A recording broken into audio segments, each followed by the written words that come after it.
it's not there. The thing you search so long to find, just a figment of your mind. Why, hello there, boys and girls. It's been a while, but I'm back. It's time for another episode of Comics from the Can. And this is a special request. Well, this is sort of a special request. I have a follower who asked me to read Planet of the Apes Green Lantern crossover, which I don't get that title. I don't read that title, and I don't feel like spending $4 or $5 on that title just to read it here. So I'm going to kick it old school for you, James Barbara, or Barbara, however you pronounce your name. Sorry if I butchered it, but this one's for you, guy. What do we have today? Ah, look at that. The Adventures of the Planet of the Apes, #1. We're going to kick this old school. So let me open this sucker up. Lower my reading testicles. And let's see what we got here. It says, sensational, shattering first issue. Beginning now. Mighty Marvel's action-packed adaptation of Planet of the Apes. And this is from 1975. This is when I was just wee little red instead of big red.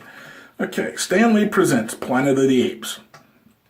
Beginning Marvel Comics' 6-part adaptation of 20th Century Fox's science fiction masterpiece, Planet of the Apes. Stars glittered like floating gems against the black velvet backdrop of space and shimmering belt of the constellation Orion's sweeps across the void with cold majesty. An insignificant speck of light glides silently through the strigen nothingness. The speck is a ship, and as such represents man's greatest achievement to date, a flight to the stars. The ship's captain speaks. So ends my last signal until we reach our destination.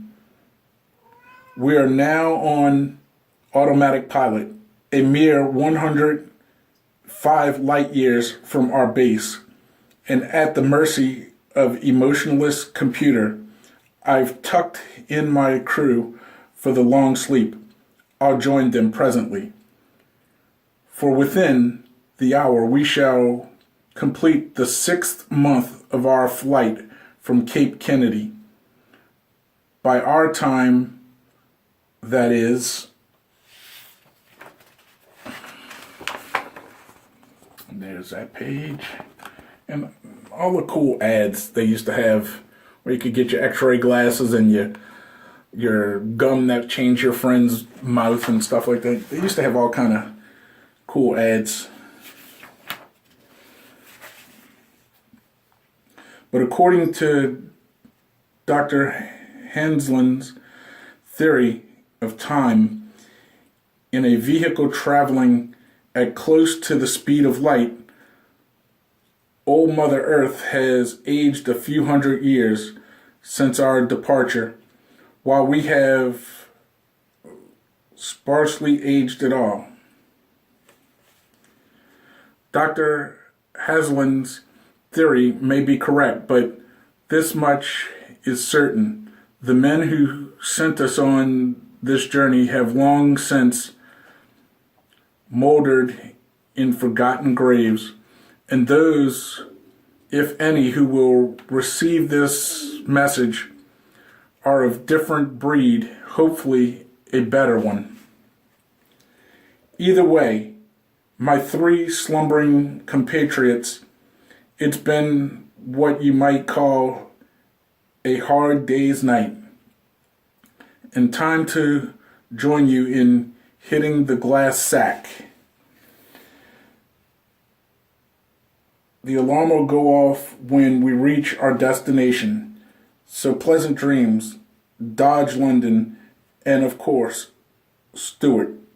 And then they show you pictures of him falling asleep in the chamber, the ship flying off, and then it says, approaching mass of considerable gravitational pull, adjust trajectory pattern. Warning, ship has entered field of gravitational pull.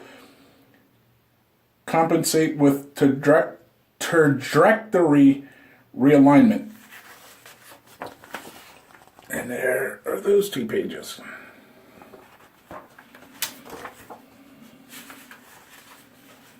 And we got an ad for some Slim Jim, snap into a Slim Jim.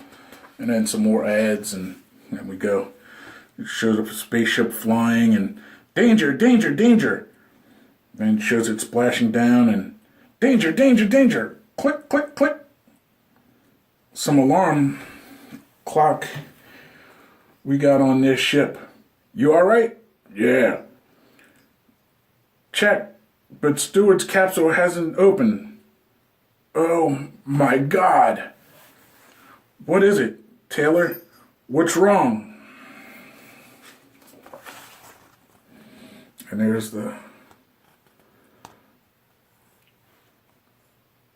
picture of those pages. Some more ads. That settles it. 3 Adams and no Eve. That's a hell of a thing to say at a, there goes our primary power. We're on auxiliary now. Water. That's what it's called, London. We better check the portal. We're in the soup, all right, and sinking fast. Dodge, take a reading on the atmosphere. It's a cinch we won't be able to stay in here and breathe the water. It's breathable, Taylor. Okay, then blow the hatch before we lose auxiliary power. Didn't you think you were ever coming, Taylor? Just saying goodbye to the ship, Landon. After all, we have her to thank for getting us here. Yeah, wherever here is. The water's briny, 25% salinity, near the saturation point. She's still sinking. Going, gone. Sold to the 3 Earthmen, 1 planet, hopefully slightly used, because if it isn't, pals, we're all alone, and we're here to stay. So far, this is almost a panel for panel, very close adaptation of the movie.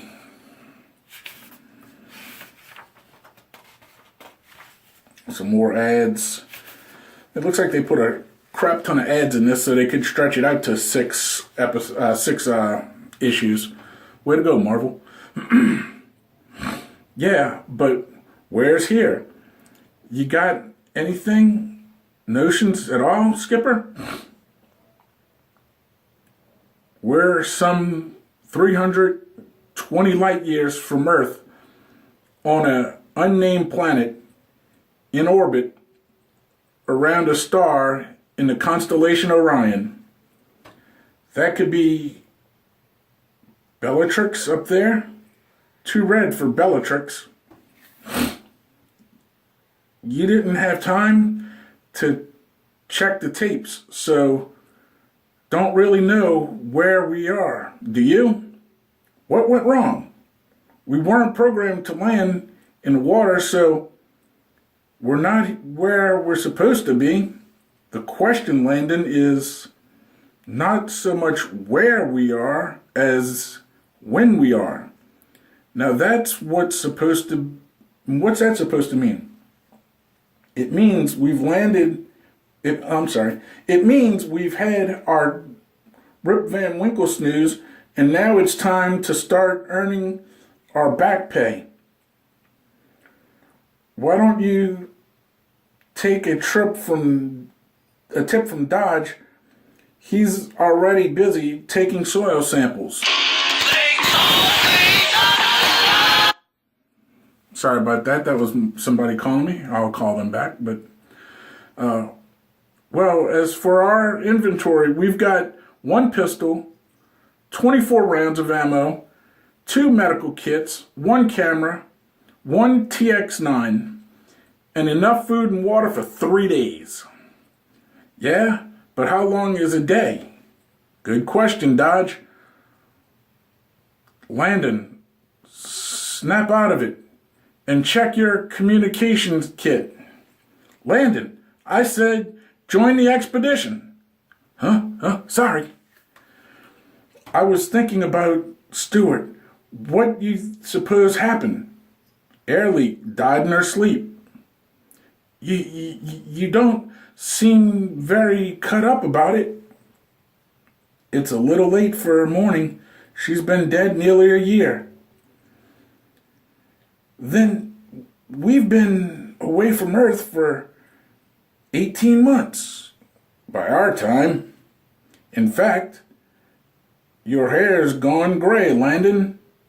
But apart from that, you look pretty chipper for a man who's 2,031 years old. 2,000?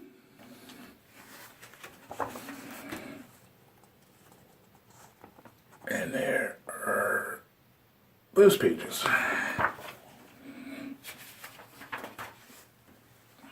That's right. I read the clocks before we abandoned ship. They bear out Hassling's hypothesis. We've been away from Earth for 2,000 years, give or take a decade, and you still can't accept it? Can you, Landon? You can't accept that time has wiped out everyone and everything you ever cared for, turned them into dust. You can't prove it. If we can't get back, it's still just a theory. It's a fact, Landon. Buy it. You'll sleep better. Knowing you'll grow here, there's only a trace of hydrocarbons, and most of the nitrogen is locked in the nitrates.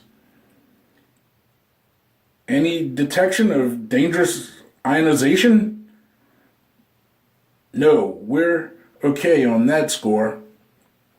Okay, if there's no life here, we've got to just 72 hours to find some elsewhere. That's when the groceries run out. Any particular reason for heading in this direction? None at all. Wait a minute.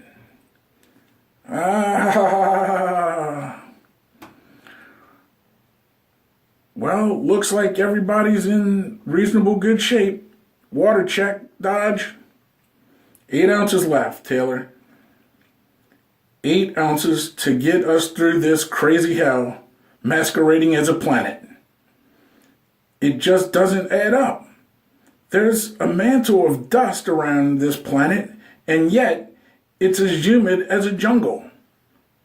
Thunder and lightning, and yet no rain. Cloud cover every night, and the weird luminous, and yet no moon. If only we could get a fix on the stars. What would you learn? I've told you where you are and when you are. Taylor, quit riding him. Why? Because he's more than 300 light years from his precious little home planet?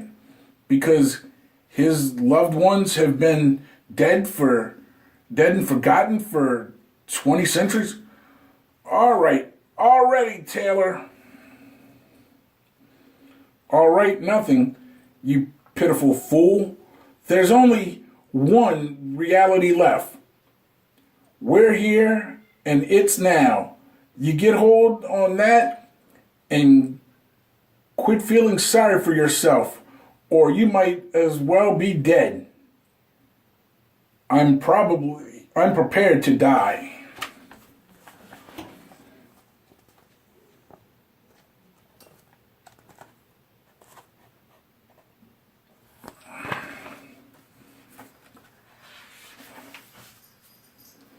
Oh, he's prepared to die. Isn't that noble and courageous? Chalk up another victory for the human spirit. Get off my back, Taylor.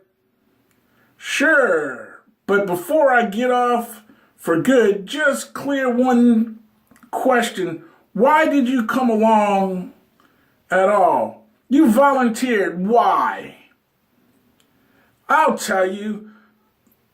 They nominated you the big one, and you couldn't turn it down without losing your All-American standings and the glory. Don't forget that there's a life-sized bronze statue of you somewhere, Landon. Oh, it's probably turned green by now, and nobody can read the nameplate. But never let it be said we forgot our heroes. Are you finished, Taylor? One last item. Immortality. You wanted to go on forever, and you've damn near made it. Except for Dodge and me, you've lived longer than anybody. You've got what you wanted, kid. How does it taste? Okay. You read me well enough. Why can't I read you? I mean, Dodge, I can understand. He makes sense. He'd walk through the volcano naked if he thought he could learn something no other man knew. But you, Taylor, you're no seeker. You're negative. But I am prepared to die. I'd like to know why not you through life on Earth was meaningless, and you despised people. You ran away from them. Not quite, Landon. I'm a bit of a seeker myself, but my dreams are a lot emptier than yours. 'Cause, yeah, you see, I can't get rid of the idea that somewhere in this universe there must be a creature superior to man. Hey, Taylor, Landon, come here. Over here. Life. And where there's one, there's another and another. Well, come on then. Let's find them all. We're down to 2 ounces of water. Water's gone, Taylor. We'll find some soon. I feel it in my bones, Dodge.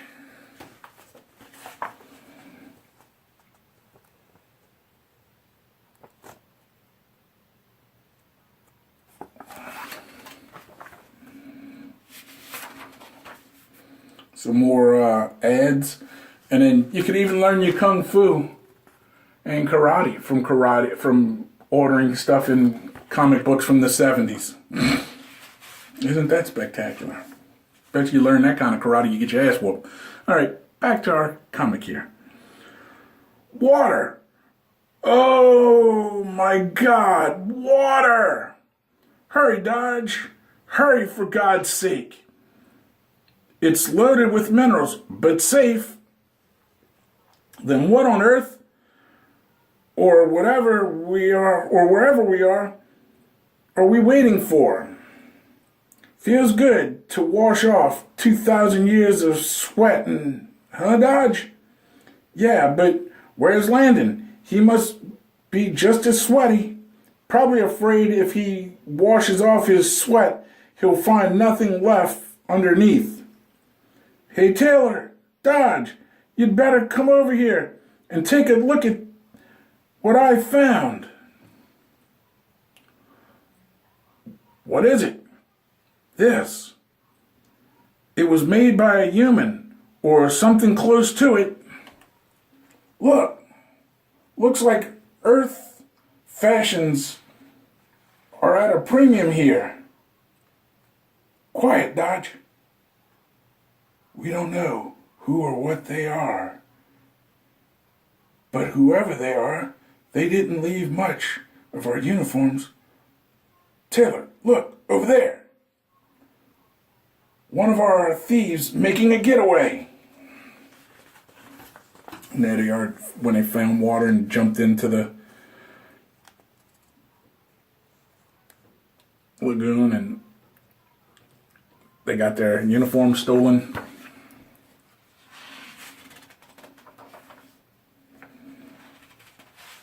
And some more ads for t-shirts, and they used to have some cool t-shirts in the 70s. All right, back to the story. Well, let's stop him. I'll be.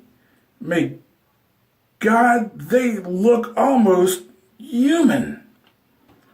There's a bloody herd of them. Let's go show them we're friendly. Greetings. We come to you in peace. No cigar with that tactic.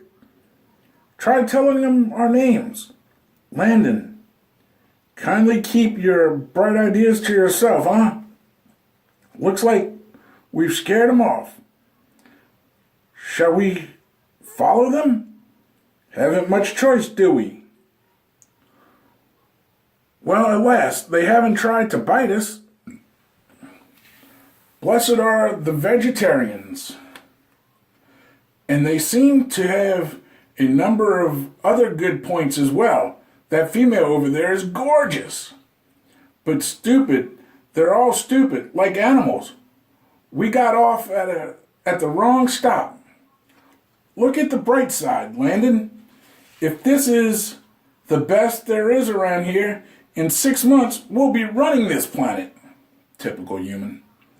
Taylor, look at them.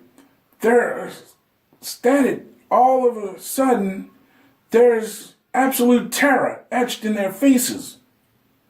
What the devil are they running from? I don't know, but whatever it is, listen. That rumble, it's like hoofbeats, horses galloping. And there's that page and that page. And more ads. Apes? Apes on horseback? Rifles. They've got rifles? Crap. No kidding. What'll we do? Run like hell. You bloody fool. My God, they've got beaters. It's like the African bush. We're being hunted, for God's sake. Yeah. And I know what it feels like to be an animal. We can't just stay here. Correct. We've got to make a break for it. Landon, stop, you damn fool. You stupid fool. Blam! Ah! Dodge!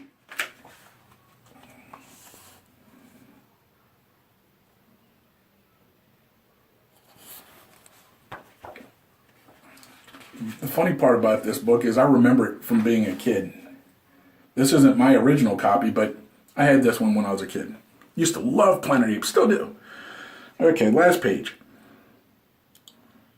Blam! Blam! This is crazy. I won't run anymore. It's lunacy. Humans hunted by apes? Do you hear me? It's crazy, I tell you. It's crazy. Pow! You know, For just a moment there, I almost thought I heard one of the humans speak. But, of course, that's absurd. Of course, let's just finish rounding up these wild herd of creatures and take them to their pens. Next, City of the Apes. And here's the last page.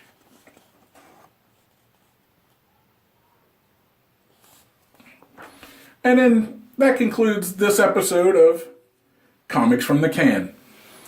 Like I said, this was a trying to fill a special request for James Barbary, or Barbera, however you pronounce your name. I'm sorry if I butchered it, but I'm not good with names.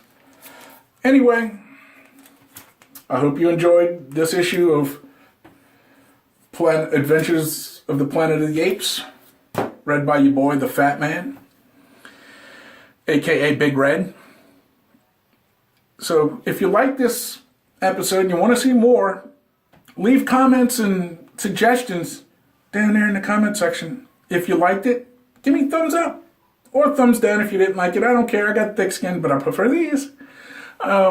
Anyway, tell your ma, your pa, your greasy grandma, Big Red reading from the can. So that's another episode of Comics from the Can. Till next time, enjoy hunting for your comics, enjoy reading your comics, and always read your comics. Don't just buy them and put them away and never read them, and, that's just horseshit.